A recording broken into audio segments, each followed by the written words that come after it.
ये टॉपिक है आपका issue of debenture, issue of debenture with terms of redemption. और ये वाला टॉपिक तो एग्जाम में आएगा ही आएगा, समझ लो क्वेश्चन में होगा तो ये चीज तो होगी। मतलब इशू के टाइम पे रिडम्पशन के टर्म को रिकॉर्ड करना, रिडम्पशन का टर्म इंदा कि फ्यूचर में जब वो रिडीम होगा तो कैसे होगा उस चीज को अभी दिखाना। तो याद रखना इशू 3 चीजों पे होता है। इशू जो आपका डिवेंचर होता है, इशू जो होगा आपका वो पार पे भी हो सकता है, मतलब जितने का उतने पे, प्रीमियम पे भी हो सकता है और डिस्काउंट पे भी हो सकता है। लेकिन रिडेम्पशन की अगर मैं बात करूं, रिडेम्पशन यानी पेमेंट, तो सपोज करो मान लो इसने मुझे 100 रुपये उधार दिए, तो अगर मैं इसको फ्यूचर में 90 रुपये दूं तो लेगी क्या? उधार ही नहीं देगी आज, है ना। तो या तो मैं मुझे जानती होगी तो 100 रुपये मांगेगी, नहीं जानती होगी बोलेगी 120 रुपये लूंगी। इंटरेस्ट कम कभी भी नहीं होता। यानी रिडेम्पशन सिर्फ 2 चीजों पे होगा, या तो पार पे होगा या फिर प्रीमियम पे। अब देखो अगर आप इसको मैथ्स के फॉर्म में देखो तो यहां के 3 और यहां के 2 यानी 6 केसेस बनेंगे। तो केसेस याद रखने की जरूरत नहीं, बहुत सिंपल से याद रखो। अब 3 2 5 वो इक्वेशन पढ़ी है, 3 इसके 2 इसके, तो 6 कॉम्बिनेशन बनेंगे इसके इनके 2 के साथ। मतलब इशू पार पे 6 बन गया ना कॉम्बिनेशन। ये मैथ्स में ही तो है बेसिक्स। अरे इसके 2 रिश्ते, इसके 2 रिश्ते होंगे, इसके भी 2 रिश्ते, इसके भी 2 रिश्ते, 6 रिश्ते हो गए ना। अब देखो पर आपको 6 रिश्ते याद नहीं रखने, बहुत सिंपल और सिंपल वे में रखना है। ये आपको ये तीनों ही केस आप जानते हो। कोई चीज पार पे इशू होती है उसकी एंट्री आप जानते हो, प्रीमियम पे होती है वो भी आते हैं, डिस्काउंट। पहले मैं ये बता दूं फिर इसका इफेक्ट मैं बाद में ऐड कर दूंगा। तो मैं तीनों एक एक करके आपको दिखा देता हूं। अगर पार पे इशू करने की पार वाली की एंट्री आप क्या जानते थे? ये थी पार का मतलब एक जो भी कॉल है एक सिंगल अमाउंट है इतने रुपए का, यही है ना पार। एक से ज्यादा कॉल होगी तो 2 कॉल में होगा। तो एंट्री क्या होती थी आपकी? Bank account debit to debenture application, और दूसरी एंट्री क्या हो जाती थी? डिवेंचर एप्लीकेशन अकाउंट डेबिट 2%, जो भी परसेंट होगा डिवेंचर। बस ये हो गई एंट्री। कोई दिक्कत पार वाले केस में? वही अगर प्रीमियम का केस होता, सीट ज्यादा हो गए ना, प्रीमियम का केस होगा तो प्रीमियम वाले में एंट्री क्या होगी? प्रीमियम का केस तो मतलब पहली एंट्री तो ये हो जाएगी आपकी। प्रीमियम का मतलब है कि जो कॉल है उसमें कुछ रुपए का प्रीमियम भी ऐड है। तो पहली एंट्री हो जाएगी आपकी bank account debit debenture application. यहां पे जो आएगी वैल्यू कितनी आएगी? 100 पार वाले में पूरी पूरी वैल्यू दोनों जगह। लेकिन प्रीमियम की अगर मैं बात करूं तो इसमें आएगी 110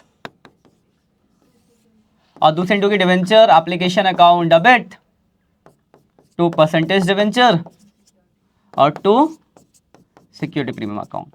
यहां हो जाएगी 110 100 और 10। कोई परेशानी इसमें? पार और प्रीमियम का केस। अब वही अगर डिस्काउंट के केस की बात करें, चलो यहां इधर ऐड करते हैं डिस्काउंट का केस। वही अगर डिस्काउंट का केस होता, डिस्काउंट का मतलब जो एप्लीकेशन की कॉल है वो 100 माइनस कुछ डिस्काउंट होगा। तो एंट्री जो होगी पहली ये होगी bank account debit to debenture application, आपको कितना मिलेगा? 90। और दूसरी जो होगी डिवेंचर एप्लीकेशन 90, डिस्काउंट डेबिट होगा, discount on issue of debenture 10 और 2% डिवेंचर 100। ये डिस्काउंट डेबिट में चला जाएगा। ये एंट्री में कोई परेशानी है तीनों केसेस में? ये रहा देखो पार, ये रहा प्रीमियम और ये रहा डिस्काउंट। ये बेसिक एंट्री से आप जानते हो, ये ठीक है। तो इशू की एंट्री में कोई परेशानी? अब आपको देखना रिडीम किस पे हुआ। रिडीम के 2 केसेस है। रिडीम किस पे हो सकता है? अगर वो रिडीम पार पे हुआ है तो आपको एंट्री में और कुछ भी नहीं करना, हो गया एंट्री, इतनी रखनी है, कोई चीज नहीं आएगा। मतलब अगर रिडीम पार पे होता है तो समझो रिडीम का कोई रोल नहीं है, इशू की जो नॉर्मल एंट्री वो पास करनी। कोई दिक्कत होगी? ये एक डिवेंचर, यहाँ पे अगर मान लो 2000 डिवेंचर तो इसको 2000 से मल्टीप्लाई कर देते वैल्यूज निकालने के लिए, कोई परेशानी होती? यहां तक बात क्लियर है? तो अगर रिडीम पार पे होगा तो इसमें और भी कुछ करने की जरूरत नहीं है, एंट्री हो गई। ये वाला कोई भी केस होगा उसके हिसाब से एंट्री आप पास कर दोगे। लेकिन वही अगर रिडीम प्रीमियम पे हो जाए, रिडीम किस पे हो जाए, तो फिर ये सेकंड वाली एंट्री में कुछ आएगा। क्या आएगा? तो डेबिट आएगा, सब में आएंगे, loss on issue of debenture, और क्रेडिट क्या होगा? प्रीमियम ऑन एक ही जितना भी ज्यादा होगा फेस वैल्यू से जितना, जैसे मान लो फेस वैल्यू 110 हुआ तो 10 रुपए का जितना भी रिडेम्पशन का प्रीमियम होगा फेस वैल्यू से जितना ज्यादा, 100 रुपये मान लो प्राइस है और 110 पे रिडीम हुआ तो 10 रुपये, 105 पे तो 5 रुपये। मतलब रिडम्पशन के टाइम जितना भी प्रीमियम हुआ वो प्रीमियम यहाँ भी आ जाएगा और अगर उस पे ऑलरेडी प्रीमियम है उससे कोई मतलब नहीं। रिडम्पशन प्रीमियम देखना है, इशू वाला तो हो गया, इशू का प्रीमियम देखो मैं लिख चुका हूँ, प्रीमियम मतलब वो 10 हट जाएगा, वो उससे कोई मतलब नहीं, फेस वैल्यू पे फेस वैल्यू पे ऐड करना है। अब जैसे यहाँ पे मान लो देखो इशू की एंट्री हो गई, इशू का प्रीमियम आप लिख चुके हो, इशू का प्रीमियम हो चुका है। अब मान लो रिडम्पशन अगर ये पार पे होता, रिडम्पशन में क्या हो सकता है, पार और प्रीमियम। पार पे होता तो कुछ नहीं करते, लेकिन जैसे ही प्रीमियम पे होगा तो यहाँ पे दो चीजें ऐड हो जाएंगी। डेबिट क्या होगा, loss on issue of debenture, और क्रेडिट क्या हो जाएगा, प्रीमियम ऑन रिडम्पशन डिवेंचर। तो याद रखना ये दो चीजें तब आती है जब रिडम्पशन प्रीमियम पे होगा। ऐसे इस वाले केस में भी इशू की एंट्री हो गई है, रिडीम की दो कहानी हो सकती है, पार और प्रीमियम। पार पे हुआ तो कुछ करने की जरूरत है, कुछ नहीं करना। जैसे रिडीम प्रीमियम पे होगा डेबिट हो जाएगा लॉस ऑन, अब इस पे डिस्काउंट हटेगा या नहीं फेस वैल्यू। ये देखो ये इशू का डिस्काउंट लिख चुका हूं मैं, इशू से कोई मतलब नहीं। रिडम्पशन देखो किस पे है, ये भी अब 100 पे ही होगा, हाँ रिडम्पशन 100 से जितना ज्यादा वो, प्रीमियम डिस्काउंट दोनों हटा के हाँ बस फेस वैल्यू से कंपेयर करना है। लॉस और नीचे क्या आ जाएगा, premium on redemption of debenture. मतलब बेसिकली अगर मैं शॉर्ट में बोलूं तो आपको नॉर्मल जो इशू की एंट्री है वो पास कर दी है, जो भी एंट्री आपकी इशू की, चाहे पार प्रीमियम डिस्काउंट कोई जो एंट्री आप जानते हो। अब उसके बाद आपको एंट्री पास हो गई, अब फिर आपको देखना है कि रिडम्पशन किस पे हो रहा है, पार पे या प्रीमियम पे। अगर रिडम्पशन पार पे है तो क्वेश्चन वहीं खत्म, रिडम्पशन प्रीमियम पे है तो ये दो चीजें और ऐड हो जाएंगी। ठीक है, जैसे मैं आपको क्वेश्चन दिखाता हूँ जरा। हाँ बोलो। सर आपने वो हट लगा रखा है हाँ अभी मैं दिखाता हूँ आपको, क्या ये चीज, ये दो चीजें। हाँ ये कब आएगा, जब प्रीमियम पे रिडीम होगा तब ये आएगा। जैसे मैं आपको दिखाता हूँ क्वेश्चन जरा, देखो जैसे क्वेश्चन देखते हैं जरा, मैं आपको क्वेश्चन दिखाता हूँ, आपको अच्छे से क्लियर हो पाएगा। देखो जैसे पेज नंबर निकालो 9.71 9.7 9.7 निकालो फटाफट। 9.71 जैसे क्वेश्चन नंबर 34 है, जेड के लिमिट, ऊपर टॉपिक है issue of debenture with terms of redemption, issue of debenture with terms of redemption, मिल गया। जैसे क्वेश्चन होगा आपका जेड के limited issue 4 lakh rupees 9% debenture, मिल गया, मिल गया सबको।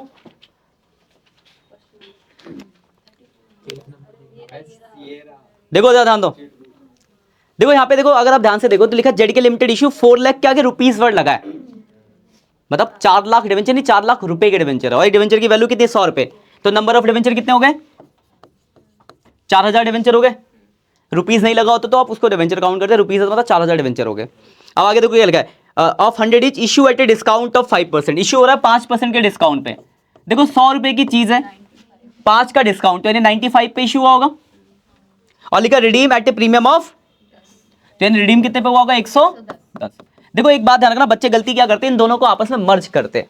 ये दोनों चीजें अलग अलग डिफरेंट थिंग्स, आपको इसको इसके साथ मर्ज नहीं करना है। आप नॉर्मल पहले इसकी एंट्री पास करो इशू की, फिर देखेंगे इसको बाद। तो ये इशू का कौन सा केस है, डिस्काउंट। डिस्काउंट का मतलब ये जो कॉल होगी आपकी एप्लीकेशन की 100 - 5 यही होगी ना, और कितने डिवेंचर है, 4000। इसकी एंट्री तो आप जानते ही हो, क्या होती है entry, bank account debit, bank account debit to debenture application, कितनी, तो 4000, और एक पे कितना मिलेगा आपको, 95।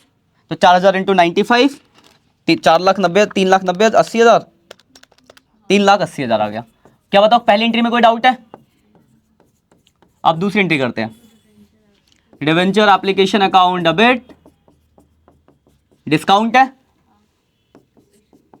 Discount on issue of debenture, और टू कितना परसेंट डिवेंचर है, क्वेश्चन नंबर कितना था, 34, 9% डिवेंचर टू 9% डिवेंचर। यहां तो 3,80,000 आ गया। डिस्काउंट की अगर मैं बात करूं तो 4000 डिवेंचर, और एक पे डिस्काउंट कितना, 5 रुपए का, 20,000 रुपए का डिस्काउंट, और जो उसकी ओरिजिनल वैल्यू है वो 100 रुपए, तो 4000 इंटू 100, 4 लाख।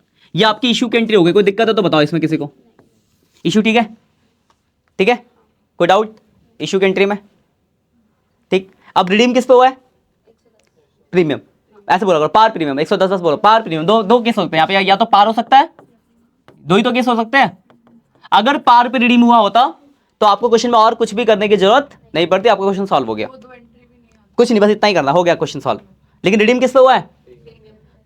प्रीमियम पे हुआ है, तो प्रीमियम होगा तो वो 2 एंट्री आएंगी। वो 2 एंट्री आने का मतलब ये है जब प्रीमियम पे रिडीम होगा। तो यार रिडीम प्रीमियम पे हुआ है तो हम वो 2 चीजें क्या करेंगे इसमें ऐड। तो डेबिट हो जाएगा loss on issue of debenture और क्रेडिट हो जाएगा premium on redemption of debenture. और कितना? तो 4000 डिवेंचर और एक पे कितना प्रीमियम है? 10। फेस वैल्यू 100 था और है 110, तो 10 रुपए का प्रीमियम हो गया। समझ आई बात? तो 40,000 यहां आ गया,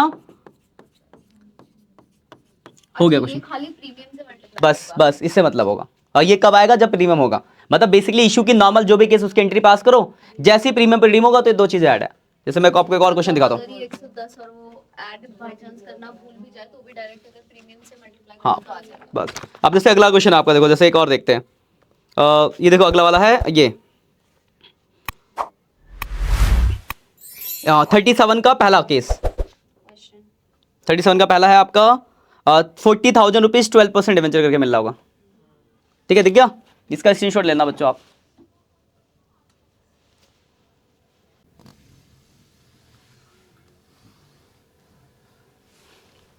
$37 का पहला केस देखो, इसको अगर आप देखें ध्यान से, 37 का पहला केस देखो क्या लिखा है। देखो 40,000 रुपए का डिवेंचर है तो और 100 रुपए का एक है, तो नंबर ऑफ डिवेंचर कितना हो जाएंगे? 400 डिवेंचर्स। अब आगे लिखा हुआ है issue at a premium of 5%, यानी इशू कितने पे हो रहा है? 105। और आगे लिखा रिडीम एट पार, यानी रिडीम किस पे हुआ ये? यानी 100 पे। अब देखो इशू प्रीमियम, इसका मतलब क्या हो गया? एप्लीकेशन के जो कॉल है वो 100 + 5। इसकी एंट्री तो आप जानते ही हो। इसकी एंट्री अब मैं करके दिखाता हूं। एंट्री क्या थी इसकी? Bank account debit to debenture application. पहले एंट्री का अमाउंट लिखते हैं, 400 × 105 होगा तो 42,000 ही होगा ना? कोई दिक्कत इसमें बताओ? 400 × 105 42,000। और दूसरी एंट्री हो जाएगी debenture application account debit 42,000 to percentage, मतलब जो भी 9% डिवेंचर। इसमें कितना आएगा? 400 × 1 की जो एक्चुअल वैल्यू 100 रुपए, 40,000 और साथ में प्रीमियम है सिक्योरिटी प्रीमियम रिजर्व। ठीक है ना? Security premium account 400 × 5 2000। इशू खत्म, इशू हो गया। अब रिडीम किस पे है? रिडीम में 2 बात हो सकती है, तो पार या प्रीमियम। तो यहां किस पे है? तो कुछ करना है? क्वेश्चन खत्म। वही रिडीम अगर प्रीमियम पे होता तो डालते। मतलब बेसिकली कहने का मतलब है कि आपको नॉर्मल बेसिक इशू की एंट्री पास करो। अब देखो रिडीम किस पे? रिडीम पार पे है तो कुछ नहीं करना, रिडीम प्रीमियम पे तो कुछ करना है। अब देखो यहां पे तो हमने नंबर ऑफ डिवेंचर निकाला क्योंकि रुपीस के वर्ड में था। कभी कभी डायरेक्ट डिवेंचर दिया होता, जैसे इसके ऊपर एक क्वेश्चन आपका कौन सा है ये देखो, 35 ऑन साक्षी लिमिटेड। दिख रहा है 35 नंबर देखो। तो 35 में देखो क्या लिखा है? साक्षी लिमिटेड इशू 1000। क्या उस 1000 के आगे कोई रुपीस वर्ड लगा है? देखा? तो वो 1000 क्या हो गया आपके? डिवेंचर है 1000, रुपीस नहीं है तो 1000 डिवेंचर है। दिख गया ना क्वेश्चन सबको? अब 1000 डिवेंचर है। अब आगे लिखा है 100 is issue at a discount of 6%। 100 रुपए का एक है और 6% डिस्काउंट, यानी 94 पे इशू हुआ होगा। और फिर लिखा repayable at a premium of 5%। तो रिडीम कितने पे हुआ है? 105। क्या आप इसकी एंट्री नहीं कर सकते? हो जाएगी एंट्री। समझ में आ गई बात? अब देखो जरूरी नहीं कि हर क्वेश्चन में 100 रुपए ही फेस वैल्यू हो, फेस वैल्यू अलग भी हो सकती है। फेस वैल्यू अगर 50 होती तो फिर आप 50 पे काउंट करोगे, प्रीमियम या डिस्काउंट जो भी। जैसे यहाँ पे फेस वैल्यू 100 थी तो 100 रुपए का फेस वैल्यू, तो मान लो फेस वैल्यू होती 50 रुपए की, तो फिर 50 का 6% निकालते हैं। जैसे 6% डिस्काउंट, तो 50 का 6% कितना होता? 3 रुपए। तो फिर इशू कितने पे होता?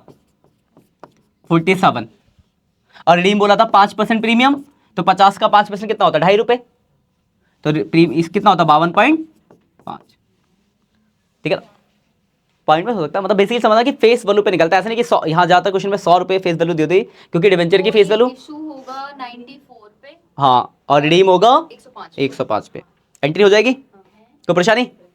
तो यही इस तरीके से इन 2 कॉन्सेप्ट के क्वेश्चन करो, फिर उसके बाद मैं आगे अगला कॉन्सेप्ट ऐड करूंगा। आप लोग तो इतना करो, फिर ऐड करेंगे, इसी वीडियो में ऐड करके आपको डालता हूँ। चलो बाय बाय।